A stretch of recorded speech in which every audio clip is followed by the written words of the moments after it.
తెలంగాణలో 24 గంటల రైతు దీక్ష చేపట్టింది బీజేపీ. హైదరాబాద్ ఇందిరా పార్క్ సమీపంలోని ధర్నా చౌక్లో ఉదయం ప్రారంభమైన దీక్ష రేపు ఉదయం 11 గంటల వరకు కొనసాగనుంది. కాంగ్రెస్ ప్రభుత్వం రైతులకు ఇచ్చిన హామీలను అమలు చేయాలని డిమాండ్ చేస్తోంది.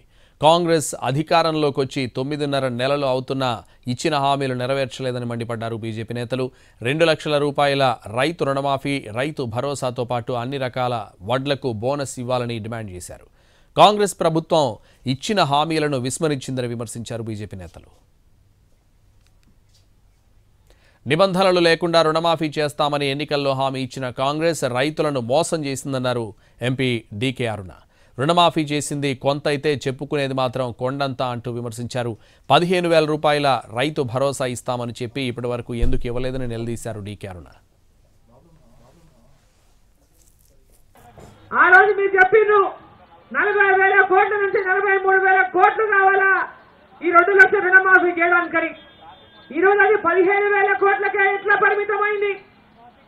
15,000 కోట్లలో మీరు ఇచ్చింది కేవలం 13,000 కోట్ల ఇంతవరకు.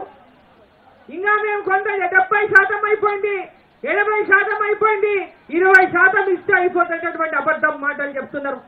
రోజు బ్యానర్ ఐటమ్ రాపించుకుంటున్నారు, రుణమాఫీ అయిపోయింది, రుణమాఫీ అయిపోయింది, కేవలం కొద్ది మంది మాత్రమే మిగిలినారని.